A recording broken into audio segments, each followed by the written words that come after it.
Este é o segundo vídeo da série Milênio. Nosso objetivo é apresentar para você as bases teológicas e escriturísticas de cada uma das correntes que ao longo do tempo se desenvolveu acerca da interpretação de Apocalipse capítulo 20, versos de 1 a 6, que fala sobre o reinado terreno de Jesus. A nossa intenção é que você, ao ser exposto a todas as bases dessa escatologia, possa tomar a decisão por si mesmo qual dessas linhas você deve seguir ou aderir. No nosso vídeo passado, nós abordamos o tema olhando sobre a perspectiva dos judeus do Antigo Testamento, sobre os judeus já na geração que presenciou a primeira vinda do Senhor Jesus. Depois olhamos também sobre o ponto de vista da igreja primitiva, como ela começou a interpretar e a entender o milênio, como os pais da igreja, ou os discípulos dos apóstolos que os sucederam, começaram também a pensar sobre o milênio. Nós explicamos para vocês que as correntes que nós temos hoje, conhecidas como amilenismo, pré-milenismo e pós-milenismo, elas se desenvolveram na estrutura que nós a temos, como nós a temos hoje, já a partir do século XIX, portanto, depois da Reforma. Hoje nós queremos abordar o pré-milenismo. Por que o pré-milenismo? Por que começar com o pré-milenismo? Simples. Ela é uma das correntes mais antigas. Também ela é uma das mais conhecidas, mais divulgada e mais crida, principalmente pelos cristãos da atualidade nas áreas das igrejas pentecostais. Contudo, muitos dos que defendem não têm a base teológica para fazê-lo, nem escriturística, e muito menos conhece as críticas que são feitas a esta teoria. Então, o nosso objetivo é apresentar de cada uma delas as bases teóricas e escriturísticas, ou seja, as bases bíblicas para isso, e apresentar também as críticas a cada uma delas. Então, será uma visão panorâmica, você não pode perder. A primeira já lhe deu um embasamento bem sólido para compreender o desenvolvimento desse pensamento interpretativo, hermenêutico a respeito desse tema tão polêmico no seio da igreja. Então venha comigo, vamos mudar aqui a nossa cena para eu apresentar a vocês os nossos slides e assim começar a nossa aula de hoje. Venha comigo. Muito bem, então aqui está o nosso slide para começar. Vamos começar então falando sobre o pré-milenismo. Fique comigo. Vamos lá, atento, não deixe passar nada. Bom, o pré-milenismo, ele tem uma divisão. Essa divisão apresenta duas classes, pelo menos, principais. Ao longo da história foram se criando outras, mas essas são as principais. Eu falo do pré-milenismo histórico e do pré-milenismo dispensacionalista. Então, vamos abordar cada uma delas no vídeo de hoje. Vamos começar pelo clássico. Por que o clássico? Porque o pré-milenismo clássico ele começou muito cedo, ainda no primeiro século da era cristã, ainda defendido pelos pais da igreja.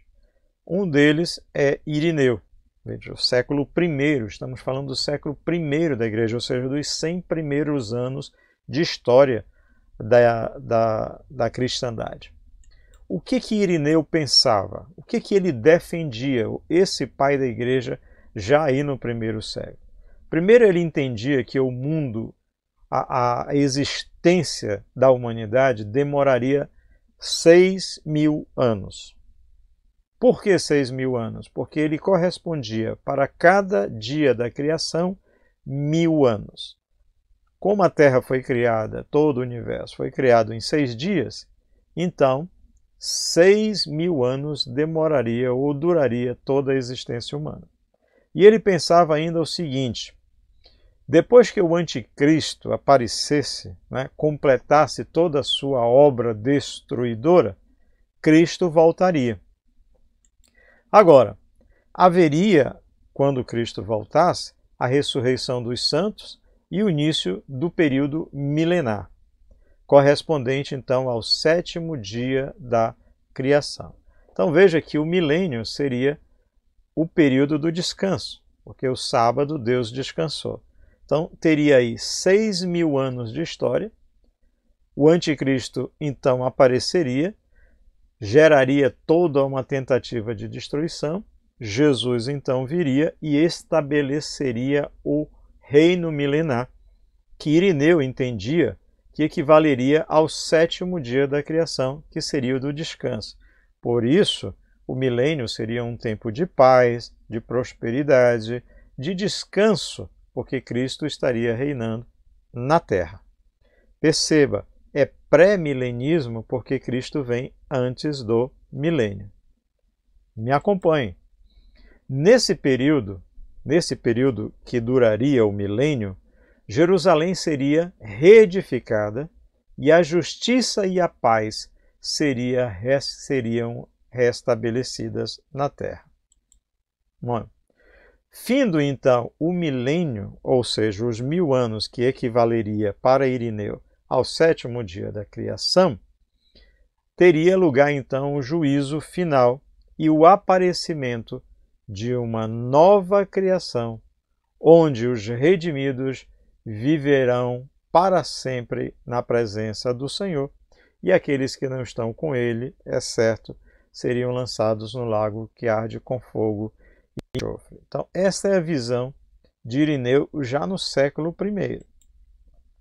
Bom, a partir do século XIX, veja, estamos falando já aqui do século XIX, nós demos um pulo aí de pelo menos 18 séculos, foi o período em que esse pensamento pré-milenista foi sendo trabalhado, foi sendo melhorado, as bases, a interpretação dele foi sendo melhorada, e aí nós temos uma visão já moderna do pré-milenismo histórico.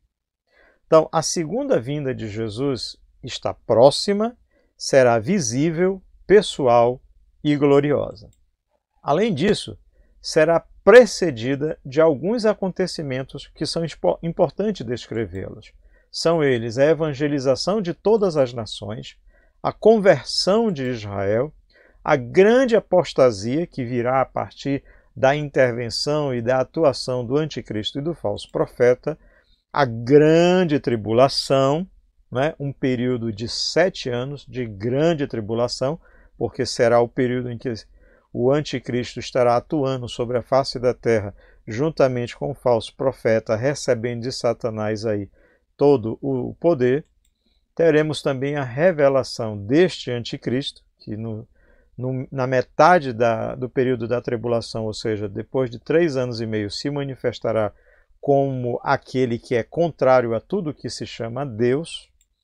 Temos então os santos ressuscitarão depois desse aparecimento final do anticristo e do final da grande tribulação. Os santos ressuscitarão e os vivos serão transformados e subirão ao encontro do Senhor nos ares. E aí? Aí o anticristo aqui na terra e os seus aliados serão mortos ao final destes 7 anos. Satanás será preso por 1000 anos. Israel se converterá e será restabelecido na Terra Santa. E nesse período cumprir-se-ão então todas as profecias a respeito do reino de Israel. Além disso, os gentios se converterão também em grande número, provavelmente como reflexo do trabalho missionário que será feito pelos judeus a partir de Jerusalém. Além disso, nesse período haverá paz e justiça em toda a terra. Agora, fim do milênio, ou seja, esses 1000 anos, o restante dos mortos então ressuscitarão. Então nós vemos aí já 2 ressurreições. E terá lugar o juízo final, esses que ressuscitaram serão julgados, e após o juízo, então, novos céus e nova terra, que é o estado eterno de toda a criação. Essa é uma descrição sucinta do que se tornou o pré-milenismo histórico. Veja então que no pré-milenismo histórico, Jesus virá, haverá uma ressurreição, terá início o período do milênio, já no início, o próprio anticristo será morto, será lançado no lago de fogo e enxofre junto com o falso profeta, Satanás será preso, Israel se converterá, começará um processo de evangelização, muitos dos judeus irão se converter, e ao final dos 1000 anos haverá uma segunda ressurreição, dessa vez só dos injustos, e eles serão então julgados, e Deus então estabelecerá a eternidade com novos céus e nova terra. Eu quero então mostrar para você esse quadro todo, todas essas informações aqui, nesse diagrama. Preste atenção, fique atento. Vamos lá. Aqui nós temos a época da igreja, que é o que nós estamos vivendo hoje. Nós estamos vivendo a época da igreja. Cristo vem antes do milênio. Por isso é chamado pré-milenismo. E para o pré-milenismo histórico, veja, esse Tzinho que aparece aqui é o T de tribulação. Então, para o pré-milenismo histórico, a igreja passará pela grande tribulação. Ela não será tomada, não haverá aquilo que vai aparecer lá no pré-milenismo dispensacionalista, chamada arrebatamento. Não, a igreja passará pela tribulação. E o arrebatamento será já no final, quando então Cristo voltar e a igreja for ao encontro dele nos ares. Mas já volta com ele para estabelecer o milênio. Então, preste atenção. Seguindo aqui, a ressurreição dos crentes e esse arrebatamento dos vivos é a subida dos crentes já ressuscitados e transformados ao encontro do Senhor Jesus nos ares, que já retorna com a sua igreja para inaugurar o milênio. Tá? Preste atenção aqui que o anticristo e o falso profeta, eles serão lançados vivos no lago de fogo e enxofre. Está lá em Apocalipse 19 e 20. Aqui, antes de começar o milênio e já na vinda do Senhor Jesus com a igreja que acabou de ir ao encontro dele nos céus. Iniciado o milênio, durante esse período todinho, Satanás estará preso, acorrentado num grande abismo, numa pedra enorme sobre ela, com o selo e ele próprio acorrentado.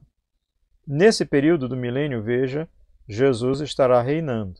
E com ele, ressurreição dos justos, dos crentes e juízo aqui.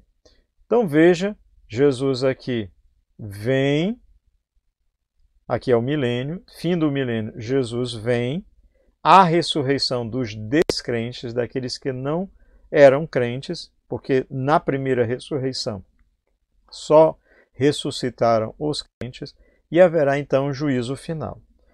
Concluído o juízo final, teremos o estado eterno, novos céus e nova terra, que está lá em Apocalipse 21, 1. Eu espero que você tenha entendido todo esse processo. Esse é o pré-milenismo histórico. Por que histórico? Porque ele vem lá de Irineu, lembram? Já desde aquele primeiro século que vem sendo defendido e apenas melhorado com o passar do tempo em termos interpretativos. Ok, mas e o pré-milenismo dispensacionalista? Qual é a diferença? É esse pré-milenismo dispensacionalista que é mais aceito e divulgado e conhecido na atualidade pela comunidade cristã. Portanto, eu quero apresentá-lo com riquezas de detalhe. Bíblia na mão, lápis, caneta e destaca-texto para não perder nada. Vamos lá? Ok. O pré-milenismo dispensacionalista, ele, veja bem, a ocasião dele já é a partir do segundo quartel do século XIX. Então, ele já não é aquele pré-milenismo que veio lá de Irineu. Ele tem muitas modificações. Quem são os seus fundadores? É o Darby, o Kelly e o Trotter, pelo menos é assim como eu pronuncio. E onde ele surgiu? Ele surgiu tanto na Inglaterra como nos Estados Unidos. Essa corrente interpretativa surge aqui. A corrente interpretativa pré-milenismo histórico começa lá com os pais da igreja ainda, lembra? Lá no início, nos 100 primeiros anos da história da igreja. Agora, o que é interessante você verificar é que o instrumento propagador dessa corrente pré-milenista dispensacionalista foi basicamente a Bíblia de Scofield, porque nos seus comentários, todos os seus comentários de Apocalipse a respeito desse tema, segue essa corrente dispensacionalista. Tudo bem? Então, ela foi aqui, essa Bíblia com as referências, com os comentários de Scofield, foi o grande propagador desta corrente pré-milenista dispensacionalista. Mas vamos dar uma olhada mais profunda? Ok. Veja bem, essa corrente, ela tem algumas premissas. Primeiro, ela divide a história em 7 dispensações. Por isso ela é chamada dispensacionalista.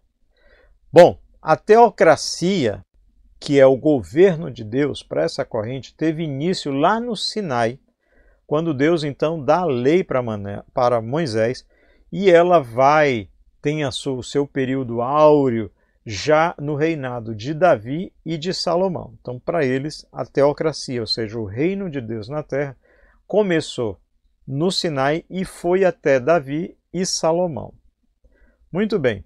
Agora, em razão da desobediência, a nação ela perdeu esse reinado de Deus sobre eles e ela foi levada cativa para a Babilônia, porém, inúmeras profecias continuaram sendo produzidas apontando para a restauração do reino de Davi a partir da chegada do Messias.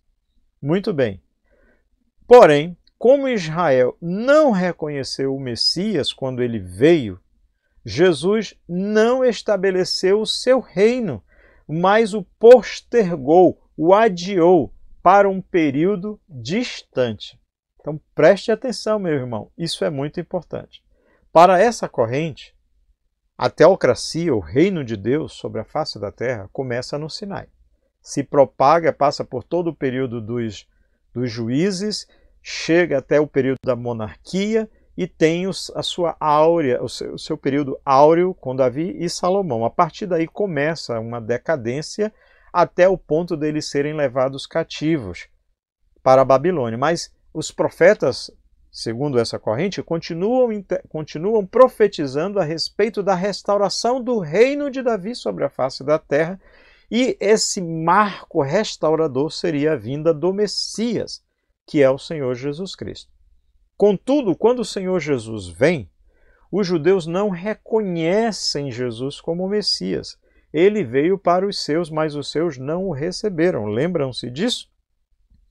E por não terem reconhecido e nem aceitado o Messias, Jesus então não teria dado início ao reino, à restauração do reino de Deus sobre a face da terra, mas o teria postergado, ou seja, teria empurrado isso para o futuro. Isso é muito importante para você entender essa corrente. Então veja que, ao subir, ao ser assunto aos céus, Jesus então funda a igreja, que nada tem a ver com o reino e da qual os profetas não falaram. Preste atenção nisso, meu irmão, é muito importante para você entender as bases doutrinárias do pré-milenismo dispensacionalista. De acordo com essa corrente, Jesus funda a igreja Porque ele não estabeleceu o reino de Deus sobre a face da terra. Ele o postergou para o futuro.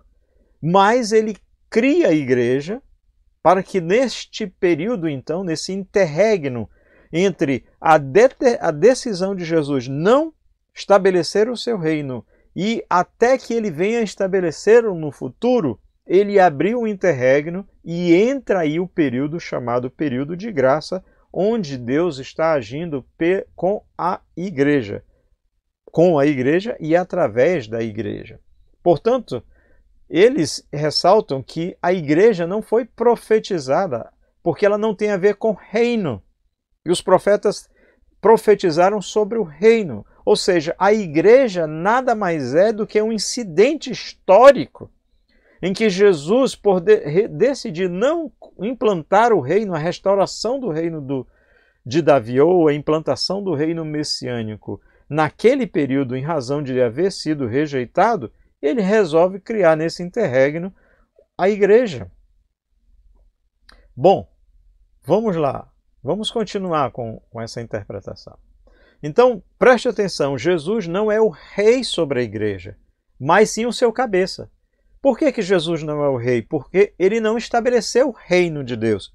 Ele só constituiu a igreja, e sobre a igreja ele se coloca como cabeça, conforme diz Paulo. Então, a dispensação da igreja é conhecida como dispensação da graça, porque é um período em que Deus está tratando com os gentios, podendo também serem salvos alguns judeus, mas especificamente ele trata com os gentios. Então, ele divide, ou ele diverge do pré-milenismo histórico por entender que a vinda de Jesus será dividida em duas. Então, Jesus virá, mas a vinda dele se dividirá em duas. A primeira, ela é parousia, ou no grego, parúcia. Bom, ela é apenas para os santos. Os mortos que ressuscitam e os vivos, né, os santos mortos, né, que ressuscitam, e os vivos, eles experimentarão a transformação de seus corpos mortais em imortais. Então preste atenção. Se quando Jesus vier apenas para a igreja, você e eu já estivermos mortos, nós ressuscitaremos. Se você e eu estivermos vivos, nós teremos os nossos corpos glorificados.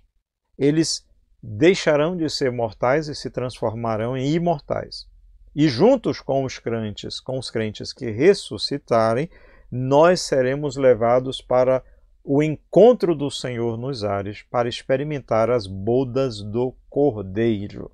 Então, Jesus vem, mas essa vinda, ela é silenciosa, ela é secreta e ela é apenas para os santos, quando acontece, então, a primeira ressurreição. Tudo bem? Espero que você esteja entendendo, esteja compreendendo. Então, a ida da igreja, que é a noiva, ao encontro de Jesus, que é o noivo, é conhecido como arrebatamento secreto. Tudo bem? Então, o que acontece? Preste atenção. Quando Jesus vier, a igreja apenas é que irá vê-lo, não os demais. Os mortos ressuscitarão, os crentes vivos serão transformados e todos serão arrebatados secretamente ao encontro do Senhor nos ares. Para quê? Para celebrar as bodas do Cordeiro. Tudo bem? Bom, depois do arrebatamento, então, terá início o período de tribulação, conhecido como tribulação, que é dividido em duas partes. Cada parte é composta de 3 anos e meio. Na primeira parte nós temos a tribulação e na segunda parte nós temos a grande tribulação.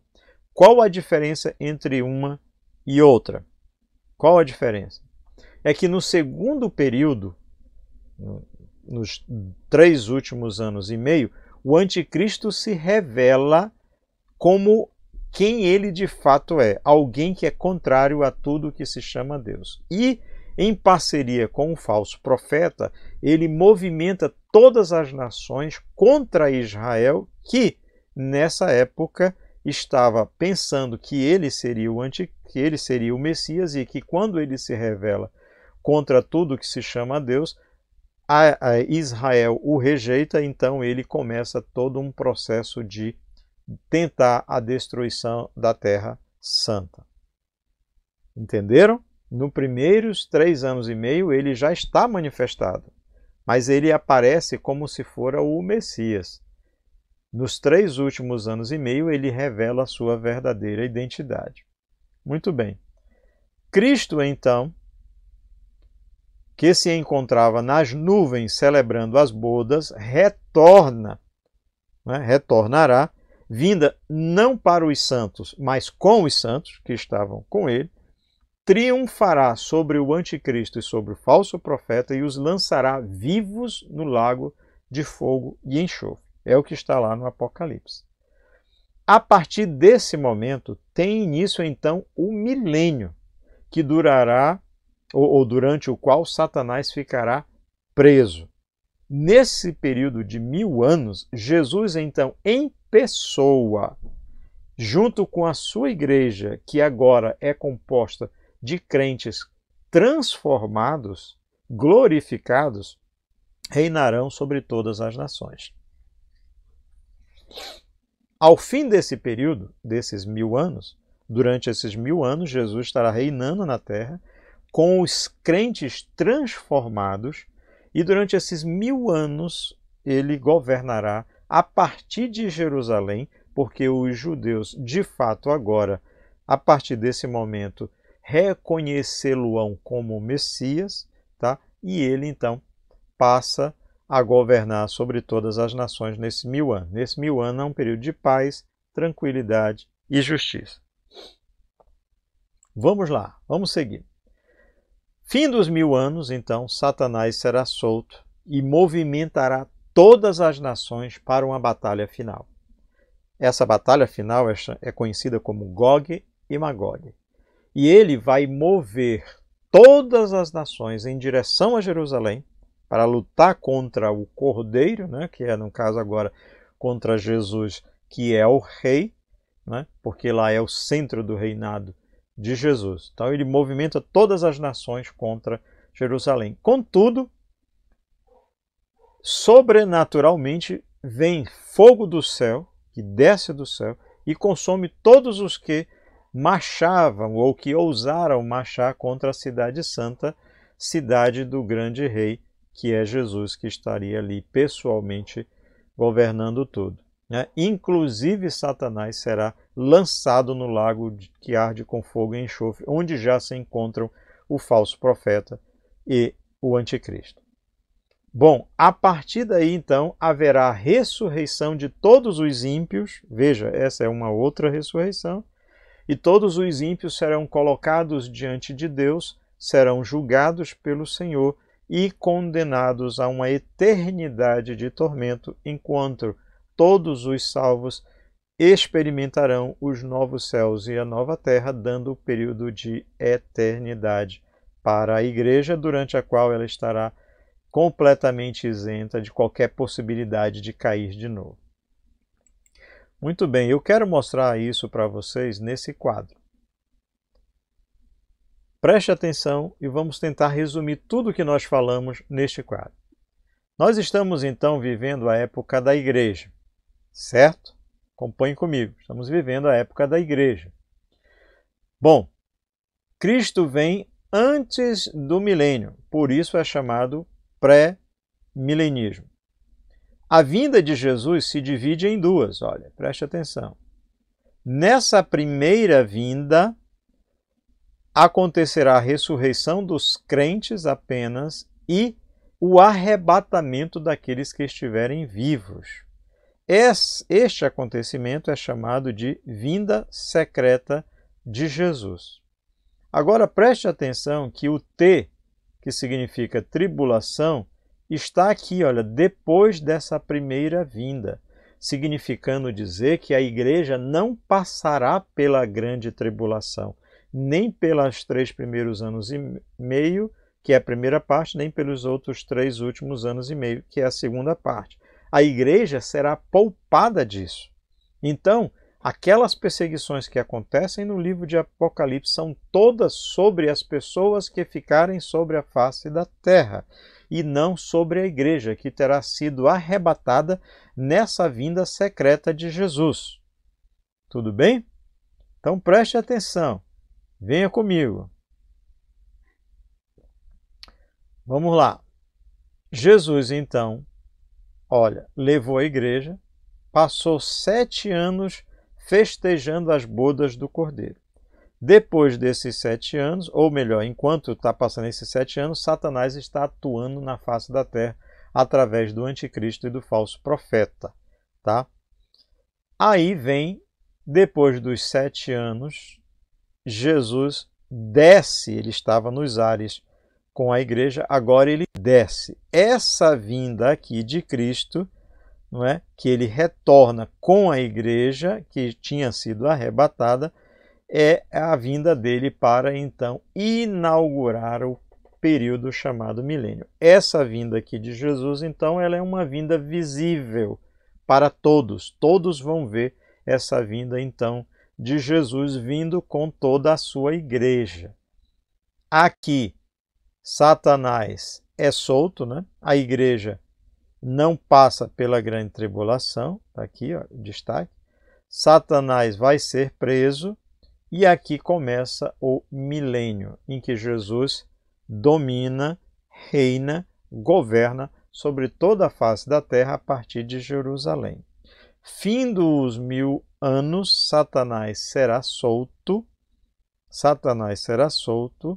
e será estabelecido, será solto, movimentará todas as nações contra Jerusalém, virá fogo do céu e destruirá todos, e aí será estabelecido o juízo. Todos os que morreram ali, durante toda a existência humana, e mais aqueles que foram mortos ali no movimento de Satanás com todas as nações contra o Cordeiro, serão mortos, eles ressuscitarão e serão julgados.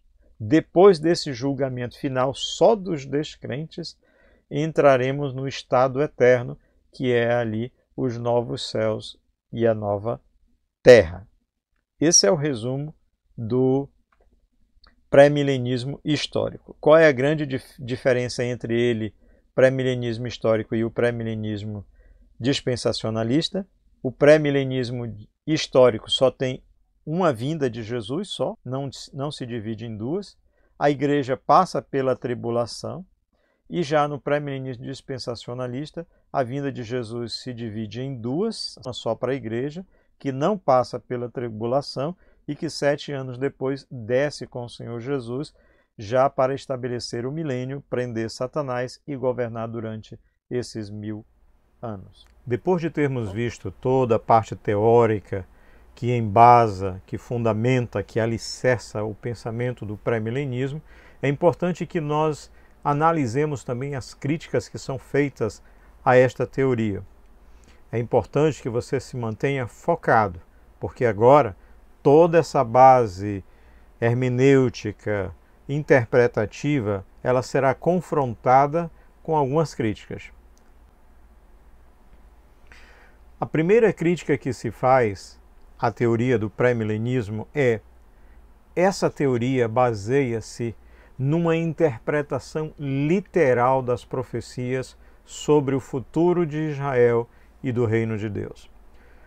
Quando um pré-milenista olha para as profecias do Velho Testamento que falam sobre um reino, sobre a restauração do trono de Davi, sobre o reino de Deus, a teocracia de Deus sobre a face da terra, eles a interpretam literalmente. É importante que você saiba disso, porque muitas das profecias do Velho Testamento, na verdade, elas não se cumpriram ipsiliter do ponto de vista literal como elas foram profetizadas. Por exemplo, Jesus foi bem enfático quando questionaram a ele a respeito do Elias, quando disseram: antes de vir o Messias, o Elias deveria vir. E Jesus disse, o Elias já veio, mas não uma ressurreição de Elias, não uma aparição de Elias do ponto de vista físico, mas sim o ministério de João Batista que se deu nos termos do ministério de Elias. Então veja que é uma profecia que se cumpriu ipsiliteris, conforme profetizado no Velho Testamento, mas não de forma literal, como se esperava. Jesus veio para estabelecer um reino e resgatar-nos do império das trevas, não do império romano, não do império babilônico, persa ou qualquer outro. É uma profecia, mas uma profecia que se cumpriu considerando uma libertação espiritual e não uma libertação física. O próprio Pedro, o apóstolo Pedro, quando justificando o que estava acontecendo no dia de Pentecostes, ele faz referência ao livro de Joel, sobre as estrelas, sobre o firmamento, sobre o sol se escurecer, mas nós vimos que nada disso aconteceu literalmente, embora Pedro dissesse com todas as letras que a descida do Espírito Santo sobre a igreja era o cumprimento também daquela profecia. Então, nem tudo que é profetizado acontece do ponto de vista literal. Algumas vezes elas acontecem de uma forma que não é exatamente aquilo que nós esperávamos. Por exemplo, Jesus vem como rei, mas não como um rei, como um general. Ele vem como rei, como senhor da igreja, como senhor das vidas daqueles que o conhecem através da fé. Uma outra crítica feita a esta teoria é que ela adia para o futuro o reino de Deus. Veja que o próprio Senhor Jesus, em todos os evangelhos, diz: arrependei-vos porque está próximo o reino de Deus. E em algumas outras ocasiões ele diz: arrependei-vos porque o reino de Deus é chegado sobre vós. Mas dentro dessa concepção pré-milenista, quando Israel rejeita Jesus, ele então decide não inaugurar o reino, mas adiá-lo para a sua segunda vinda. Mas se assim for realmente interpretado, nós teríamos aí que hoje Jesus não reinaria sobre a terra. Apenas seria ele o cabeça da igreja e que só reinará a partir da sua segunda vinda, ou pelo menos da sua segunda vinda, dividido em dois, quando ele então inaugurará o milênio. Uma outra crítica que é feita é a seguinte: essa concepção pré-milenista ela reintroduz a divisão entre judeus e gentios, contrariando a teologia de Paulo expressa, por exemplo, em Colossenses 3:11, em Efésios 2:14, sem falar em toda a sua argumentação no livro de Romanos. Paulo é muito claro ao dizer o seguinte, que antes era só os judeus, depois Deus abriu espaço para os gentios que foram enxertados na videira, que é Israel. E que em Cristo Jesus essa barreira entre reino de Deus físico e reino de Deus espiritual, através dos gentios, ela foi completamente quebrada. E ele disse que dos dois foi feito um. Mas dentro dessa visão pré-milenista, Deus trata com Israel como uma coisa distinta da igreja.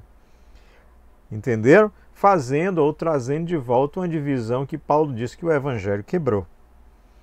Uma outra crítica é que a teologia ou a hermenêutica pré-milenista introduz a ideia de mais de uma vinda de Jesus. Ou seja, Jesus vem, mas essa vinda dele é dividida em 2 ou 3 vezes, no mínimo 2, uma só para a igreja e outra só para os incrédulos. O que é difícil de sustentar, porque claro está que o próprio Senhor diz que a vinda dele será como um relâmpago que sai do Oriente e se mostra no Ocidente, ou seja, uma vinda para o mundo todo. Além disso, o pré-milenismo fala de uma vinda secreta, enquanto que Jesus fala de uma vinda onde todo o mundo, todo o joelho se dobrará diante dele. A quinta crítica é sobre a existência simultânea de transformados com não transformados. Preste bem atenção. De acordo com o pré-milenismo, Jesus vem para a igreja daqueles que já morreram, que ressuscitam, e a igreja daqueles que estão vivos, que serão transformados. Bom, vivos e mortos, ambos transformados pelo poder de Deus, com seus corpos imortalizados, que se revestiram de glória, são elevados ao Senhor nas alturas. E quando, depois dos 7 anos, Jesus vem efetivamente para todo mundo, então a igreja volta com ele transformada, já transformada. E aí passam a reinar sobre a face da terra essa igreja totalmente transformada, vivendo paralelo com pessoas que não ainda estão transformadas. É uma concepção muito difícil de ser entendida ou compreendida, não é?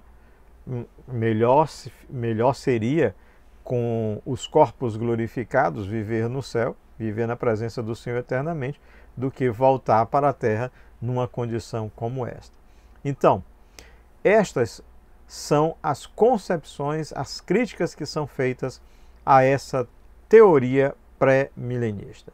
E aqui então nós encerramos esse segundo vídeo, onde você teve a oportunidade de entender toda a concepção, todas as bases do pré-milenismo, tanto o histórico como o dispensacionalista, como também as críticas que são levantadas a essa teoria. Deus abençoe você. No próximo vídeo, nós continuaremos abordando, da próxima vez, falaremos sobre o pós-milenismo. Deus abençoe você e até lá. Em nome de Jesus. Amém.